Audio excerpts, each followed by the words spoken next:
السلام عليكم ورحمة الله تعالى وبركاته. ان شاء الله ربي هذا الفيديو يتلقاكم في احسن الاحوال. اليوم نقدم لكم ساندويتش سراع كيجيو بسرعة توجدوهم بواحد الحشوة اللي هي بنينة كما كتشوفوا قدامكم. ندوزو المقادير على بركة الله. اللهم صل وسلم على سيدنا محمد. نديرو المقادير والطريقة مع بعض.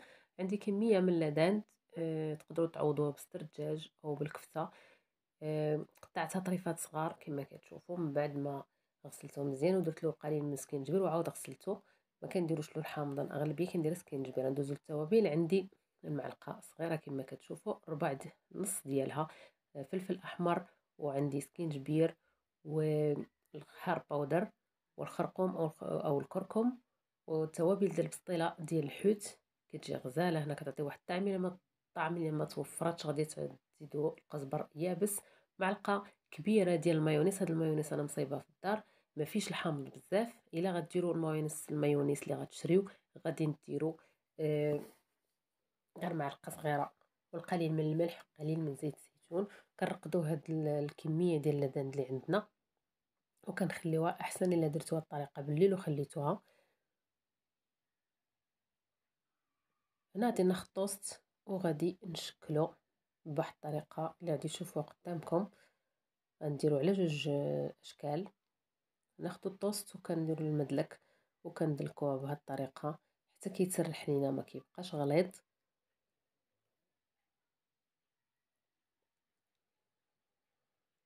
بالنسبه للعطريه نسيت اللي ما كيديرش، اللي كيدير البزار غادي يدير البزار. انا ما كنديروش، دائما كنستعمل غير الحار غبره. من زمان ما كنديرش البزار. نديرو السيركل وكنقطعو الجوانب بهاد الطريقه. وهذوك الجوانب اللي حيدنا راه ما كيضيعوش. كنديروهم كنسخنوا الفران، وكنديروهم في الفران اولا مقله حتى كتسخن مزيان، وكنحطو فيها كنطفيو عليها ونخليهم حتى كيقصاحوا. كنطحنوهم ندوزوهم في الهشوار كيوليو عندنا لا شابلوغ اللي كنستعملوه في بزاف د الحوايج. كندوزو مع الباقي ديال الطوست اللي عندنا بنفس الطريقه.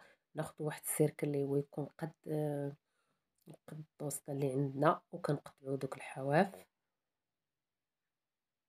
اللي ما بغاش يدير هاد الطريقه غيدير غير الطوست يحمرو. المهم هي الحشوه كتجي بنينه.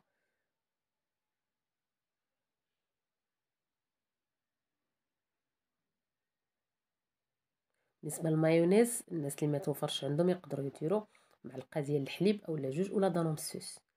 دانومسوس هي معلقه كبيره حتى هو مزيان. غير المايونيز مع كيكون مصايب من الحليب ومن الفرماج راه كيكون كيعطي واحد البنه اكثر، وكيهشش لينا الدجاج اولا الصدر تاع هذا، ولا الصدر ديال الدجاج اولا لا دندر كيهشو كيعطي واحد كيولي رطب. كتاكلو ما كتحسوش بيه قاصح.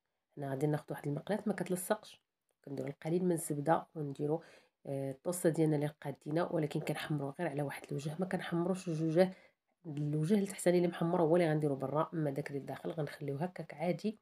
حيت الا حمرناه بجوج غادي تقسم لينا الطوسطه، ما غاديش تولي لينا على شكل ديال الساندويتش.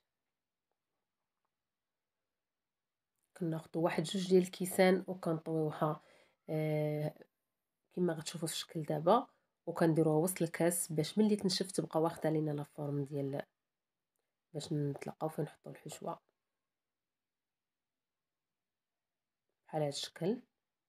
باش كنديروا داك القليل من الزبده وكنطويوه بهذا الشكل كما كتشوفوا باش كيعطينا داك اللون ذهبي. كنعاودو ثاني كنديروا هنا كتشوفوا كما كنديروا بهذه الطريقه. كنحطوا كاس حتى كاس وكنديروهم في الوسط، وكنبقاو فين ما حمرنا شي وحده كنحطوها فوق اختها. كنعاودو نديرو القليل من الزبده كما قلت لكم. انا درت هنا غير الزبده ديال الباطا اولا اللي توفر عندكم ولا الحيوانيه. المهم هي الزبده اللي ما كنفضل ما ديروش المارغرين ديال الباطا على الاقل، ماشي بحال اللي كتعطينا واحد البنه ما تعطيناش ما يكونش الخبز عاوتاني فيه واحد الريحه ديال الدهنيات بزاف. المهم يكون بنين.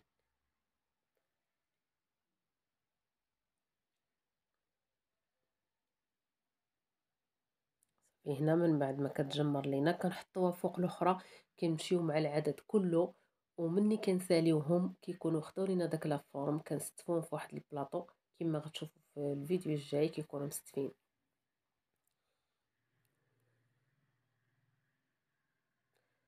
صافي هنا من بعد ما غاديه معاهم خليت الاخرى نوريكم غير فاش كياخذوا لا فورم. شوفوا كيبقاو هكا هما في وسط هاد الكؤوس. ضروري هاد العمليه هنا غناخد واحد البصلة كبيرة من بعد ما ساليت داك الطوست، وغادي درت القليل ديال الزيت الزيتون مع زيت المائدة، وكنشعلو عليها كنشعلو العافية عالية باش كتنزل لينا ديك البصلة. دائما كنطيبو هاد الحشوة على نار عالية. غنزيدو ديك الحشوة اللي رقدنا من بعد ما نزلت لينا البصلة او دبالت لينا مع التحريك. دائما العافية ما كنقصوش باش ما تطلقش لينا البصلة الماء والحشوة ما تطلقش لينا الماء. كما كتعرفوا لا دان او لا ديال الدجاج ولا حتى الكفته الا درتوها راه ما كياخدش وقت في الطياب. كنبقاو نحركو حتى كيوقف لينا، كتبقى غير الزيت، ما كتاخدش واحد شي 4 دقائق كيكون هاد الحشوه واجده. هنا من بعد ما كما كتشوفوا صافي طاب، هنا زدت واحد المعلقه صغيره ديال الصويا صوص صافي وحركت. وغادي نطفيو وغادي نديرو الحشوه ديالنا واحد البول نحولوها هنايا. هنا لكم الاختيار بغيتو تزيدوا الخيار مخلل او الزيت مقطع حتى هو تزيدوا. اللي بيزيد في هذه الحشوه يزيد، انا بغيت الطعم يبقى كما هو. هنا هاد الصوص اللي كنخدموا بها الشاورما غنزيد منها معلقه. علاش؟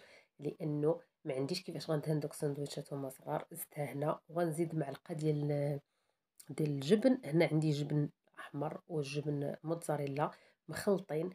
كيعطي واحد التعليكه. ملعقه كما كتشوفوا، ملعقه كافيه ما تزيدوش كثر. هنا كتستفهم بهذه الطريقه كما قلت لكم قبيله، غير كتحيدهم من الكاس كيكونوا بردوا كتستفهم. كنبداو نحشيهم هنايا. بالنسبه اللي بغيتو تعمروهم كتعمروهم دابا، واللي بغيتو مقرمشين كتر كتعمروهم وديروهم في الفران تشعلوه وتطفيوه، تشعلوه على نار عاليه وتطفيوه وتخليوهم حتى كيتقرملوا من التحت. عرفتي راه كيجيو مقرملين. هنا كنحشيهم كاملين وغادي نعاود نزينهم بداك الجبن من الفوق. هذا اختياري صراحه. كاين تا كيزيد واحد البنه صراحه، اما غير داك الصوص اللي درنا وهذاك المعلقه اللي زدناه هي كافيه صراحه. انا غير عندي داك الجبن قلت نزيدو من الفوق. صراحه ما اكتفيتش بهذا، درت نوع اخر ديال الطوست. يعني الطوست خليته هكاك وحمرتها معلقه. ديما ديروا الفران اولا ديروا تاني نفس المقلاه، شي مقله كتخبزوا فيها، دهنوا بالقليل من الزبده وكتخليوها حتى كتحمر بهذا الشكل. درت الحشوه هنا ما غادي ندهن طوست مالو، لان ديجا انا درت لاصوص كما شفتوني درت ديك الصوص.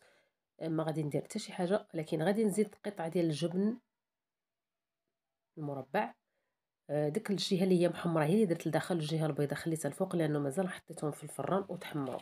من بعد ما تحمروا من بعد كيقرب الاذان عاد تحمروا صافي. دابا هنا كيأذن عندنا ان شاء الله.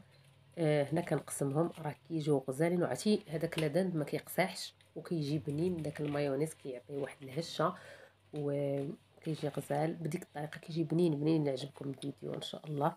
غادي تحضروا من الفطار. هما ساهلين صراحه. الاخر ديال رمضان ما كنتسلفوا ما نعرفوش نديرو، هادو اسهل. يعجبكم الفيديو ديروا لي اشتراك، دعموني وشكرا والى اللقاء.